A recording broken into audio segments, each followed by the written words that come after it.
চিত্রা শালিক বা পাতি কাঠ শালিক স্টার্নিডি পরিবারভুক্ত মাঝারি আকৃতির গায়ক পাখি।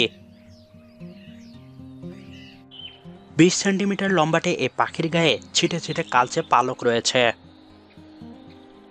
বছরের কোনো কোনো সময়ে এটি খানিকটা সাদা রঙের হয়। এদের পা গোলাপি রঙের এবং শীতকালে এদের চঞ্চু কালো ও গ্রীষ্মকালে হলদে রঙের হয়ে থাকে। প্রাপ্তবয়স্ক পাখির তুলনায় ছোট শাবকের পালক কিছুটা বাদামি রঙের। গায়ক পাখি হিসেবে বিশ্বব্যাপী এর যথেষ্ট পরিচিতি রয়েছে। এরা দলবদ্ধভাবে থাকতেই বেশি পছন্দ করে। বিভিন্ন ধরনের স্তন্যপায়ী প্রাণী শিকারী পাখির কবলে পড়ে ধীরে ধীরে এদের আবাসস্থলগুলো সংকুচিত হয়ে আসছে। উত্তর ও পশ্চিম ইউরোপে সাম্প্রতিক বছরগুলোয় তৃণভূমির স্বল্পতাজনিত কারণে ধীরে ধীরে এ পাখির সংখ্যা কমে আসছে। তা সত্ত্বেও ব্যাপক সংখ্যায় চিত্রা শালিকের দেখা যাবার প্রেক্ষিতে IUCN এ প্রজাতিটিকে ন্যূনতম বিপদগ্রস্ত হিসেবে উল্লেখ করেছে। বাংলাদেশের 2012 সালের বন্যপ্রাণী সংরক্ষণ আইন অনুসারে রক্ষিত বন্যপ্রাণীর তালিকায় তফসিল 1 অনুযায়ী এ প্রজাতিটি সংরক্ষিত। চিত্রা শালিকের প্রায় 1 ডজন উপপ্রজাতি রয়েছে। ইউরোপ ও পশ্চিম এশিয়ার দেশগুলো এ পাখির প্রধান বিচরণ ক্ষেত্র। এছাড়াও অস্ট্রেলিয়া, নিউজিল্যান্ড, উত্তর আমেরিকা, দক্ষিণ আফ্রিকা সহ বিভিন্ন দেশে এ পাখির দেখা মেলে।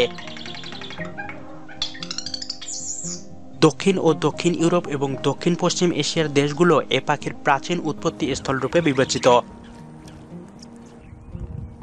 পরিযায়ী পাখি হিসাবে চিত্রা শালিক শীত মৌসুমে দক্ষিণ এশিয়ার দেশগুলোতে এসে থাকে। এরা সাদা শীতে বাসা বানায়।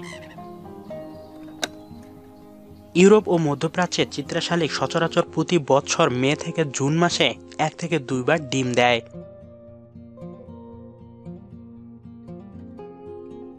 ঘরের চালের ফাঁক, সিলিং, কাঠঠোকরার কোঠরে অগোছালোভাবে পাতা, খড়, শুকনা ঘাস দিয়ে বাসা তৈরি করে। প্রজনন মৌসুমে এরা বদরাগী হয়ে যেতে পারে। এরা 4 থেকে 5টি নীলচে রঙের ডিম পারে। প্রায় 2 সপ্তাহ ডিমে তা দেয়। বাচ্চাগুলো পরবর্তীতে আরো 3 সপ্তাহ বাসায় অবস্থান করে। মূলত চিত্রা শালিক পোকামাকড় খেয়েই বেশি অভ্যস্ত। উল্লেখযোগ্য হারে মাকড়সা, মথ, ঘাসফড়িং, মৌমাছি, পিঁপড়া ইত্যাদি কীটপতঙ্গ ভক্ষণে অভ্যস্ত হওয়ায় এরা কৃষকের উপকারী করে থাকে। এছাড়াও অনেক সময় কেঁচো, শামুক সহ ব্যাঙ, টিকটিকি জাতীয় বিভিন্ন আকৃতির মেরুদণ্ডী প্রাণীও শিকার করে জীবন ধারণ করে এরা। সর্বভোগ প্রাণী হিসেবে ফলমূল, অঙ্কুরিত বীজ, নোংরা আবর্জনা থেকেও এরা খাদ্য সংগ্রহ করে থাকে। আঙ্গুর বা চেরি জাতীয় ফলও সুযোগ পেলে গিলে ফেলে এরা।